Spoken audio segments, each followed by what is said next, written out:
예지몽과 가족들의 죽음. 난 5번의 예지몽을 꿨어. 아버지와 어머니, 큰아버지와 외할머니, 그리고 고모. 물론 모두 다 돌아가셨어. 이 이야기를 들으면서 혹시 내가 지어냈을 거라는 생각은 하지 말아줘. 꿈을 꿨어. 아버지와 내가 단둘이 버스를 타고 산길을 달렸지. 운전기사의 얼굴은 보이지도 않았어. 길이 아닌데도 그 버스는 아주 잘도 달렸어. 그런데 갑자기 버스가 절벽으로 추락하게 돼. 순식간의 일이었지. 버스는 영화에서나 나오는 것처럼 절벽 어느 부분에 걸려서 대롱대롱 매달리게 되었지. 조금만 움직여도 버스는 밑으로 추락할 것 같았어. 그런데 갑자기 아버지께서 창문을 열더니 날 창문 밖으로 던져버렸어. 꿈이라 가능했겠지.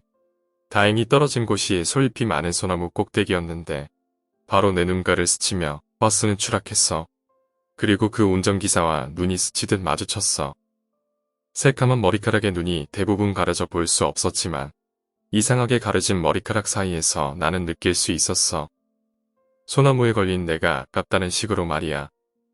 그 꿈을 꾸고 나서 정확히 일주일 뒤였어. 기억할 수밖에 없는 게 그 일주일 후가 어버이날의 다음날이었거든. 어머니의 생신이었어. 우리 어머니는 내가 고등학교 시절에 뇌출혈로 쓰러지셔서 수족을 못 쓰셨지. 어버이날 말고 그 다음날 가서 아버지랑 같이 시장을 보자고 말했어.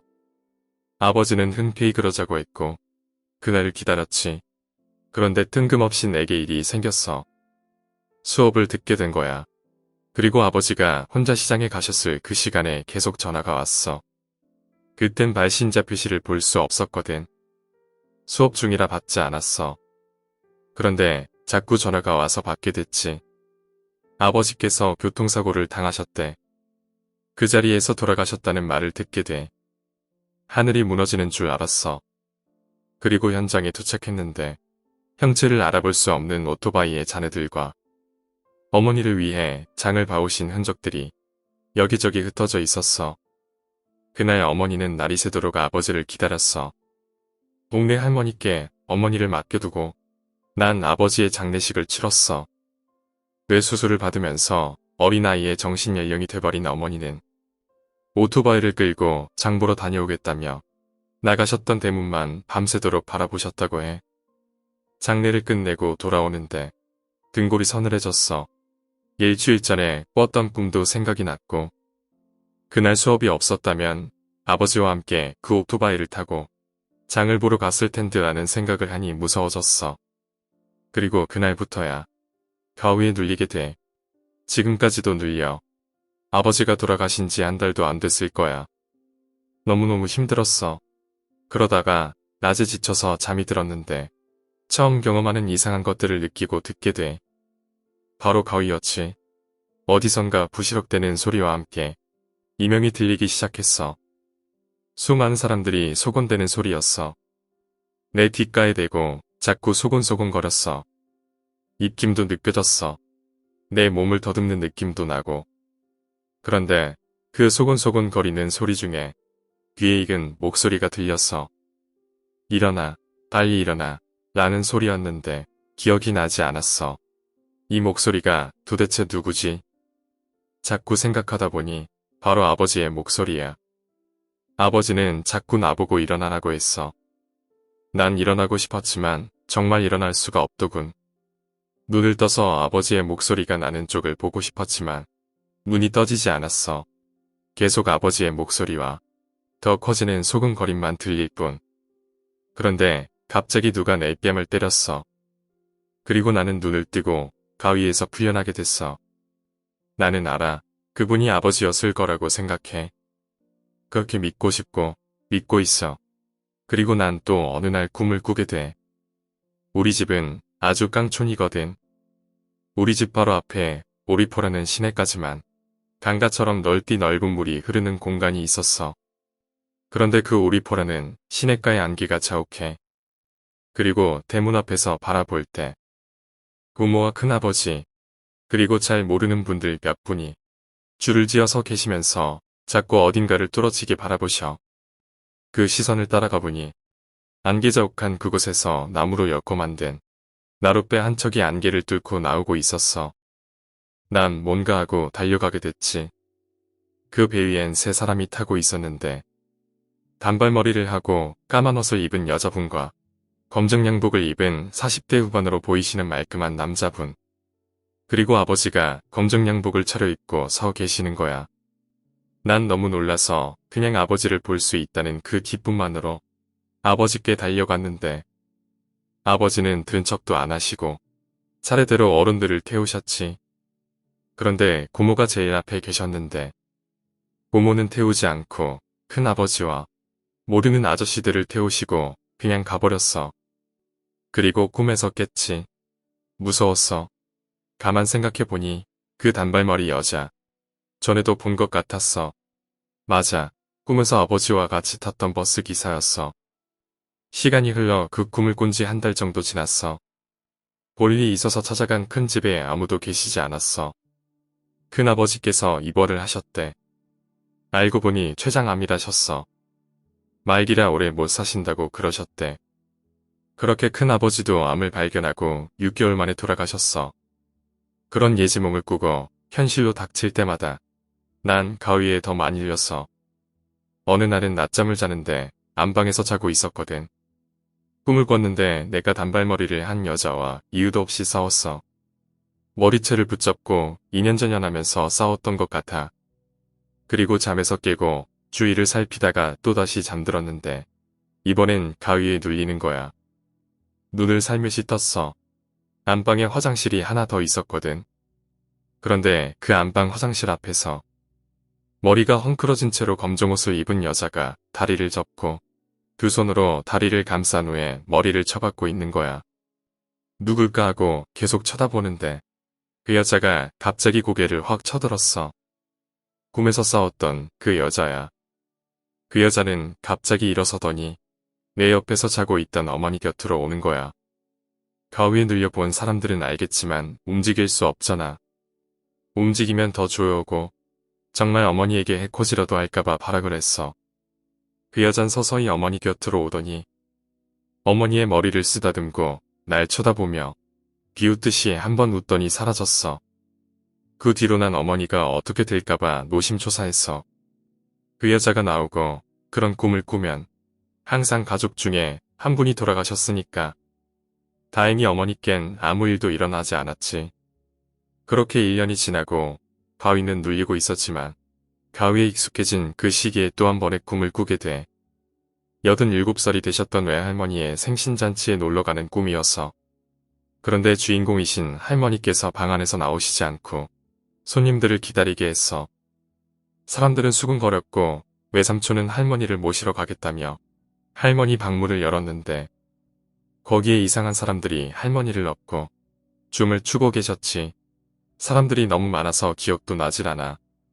다들 한복을 입고 있었고 할머니 표정은 어린 아이가 된 마냥 행복해하고 있었기에 다들 말리지도 않고 구경만 했어. 그렇게 꿈에서 깨고 몇 주 후에 할머니는 아무 병 없이 그냥 노안으로 편하게 돌아가셨어. 난 이게 끝인지 알았지. 그 뒤로 몇 년간은 아무 일도 일어나지 않았거든. 난 내 꿈을 위해 열심히 달려나갔고 어머니는 어머니대로 장애에 익숙해지셔서 그렇게 걱정과 슬픔 없이 살 때였어. 어김없이 찾아온 가위 따위에게 힘차게 뛸 심장도 없을 만큼 가위는 무섭지 않았어. 그런데 가위가 끝날 무렵 스르르르 잠드는데 꿈을 꾸네. 말했지. 우리 어머니는 수족을 못 쓰셨다고.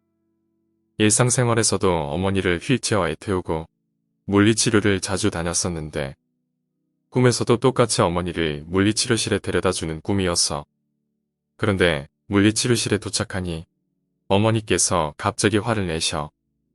넌 멀쩡한 사람을 왜 병신 취급하냐면서 휠체어에서 벌떡 일어나시는 거야. 그리고 너무 빠르게 어디론가 달려가셨어. 수족을 못 쓰셨던 어머니께서 달려나가시니 마음속으로 정말 좋았어. 실제로도 저랬으면 하는 바람이 컸던 것 같아. 난 어머니를 쫓아갔어. 어찌나 달리기가 빠르던지 순식간에 없어진 어머니를 찾아 헤맸어. 그러더니 내가 어릴 적 살던 동네 5일장이 열리던 곳까지 가게 된 거야. 장이 서서 사람들은 우글거렸고 난 그곳에서 어머니를 찾았어. 그런데 우글거리던 사람들이 임금님이라도 행차하신 듯 옆으로 물러서는 거야. 그리고 그 좁은 사람들 사이에서 버스 한 대가 나왔어. 꿈이라서 그런지 신기하지도 않았어. 그냥 버스가 오는구나라고 생각했지. 그렇게 버스가 내 곁을 지나가는데 난 정말 놀라게 돼. 내가 늘 꿈속에서 봤던 새카만 머리의 단발머리 여자와 그 여자 옆에 어머니가 앉아 계시는 거야. 그땐 알았어. 어머니가 그 버스를 타고 가면 안 된다는 것을. 너무 많이 울었어. 애타게 어머니를 불렀어. 버스는 돌아오지 않았고 난 울면서 잠에서 깼어. 너무 무서웠어. 어머니가 어떻게 될까봐 며칠 밤을 지새웠어. 그런데 결국 어머니는 갑자기 합병증이 찾아와서 급성 심부전증으로 입원을 하시게 됐어. 그리고 점점 병이 커지고 두어 달 만에 돌아가셨지. 난 영매 체질도 아니었고 무당사주로도 무당운명으로도 언급된 적도 없었고 무속신앙을 믿었던 집안 때문에 무당들을 많이 접했음에도 불구하고 그 무당들은 내게 무엇이 있다는 말조차도 하지 않았어. 누구에게도 말 못했지. 믿지도 않을 뿐더러 말해봤자 내 마음만 아프니까. 혼자서 힘들어하며 괜히 내가 그 꿈을 꾸었기 때문에 가족들이 그렇게 죽었을까. 자괴감에 빠지기도 했어. 그 단발머리 여자는 도대체 누굴까?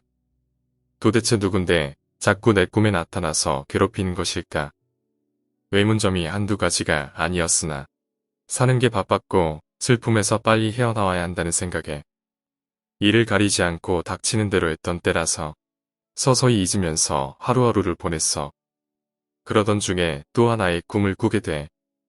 나이가 굉장히 많으셨던 고모의 꿈이어서 내가 초등학교 때 고모가 환갑이었으니까 외할머니보다 몇 살 적었던 걸로 기억해.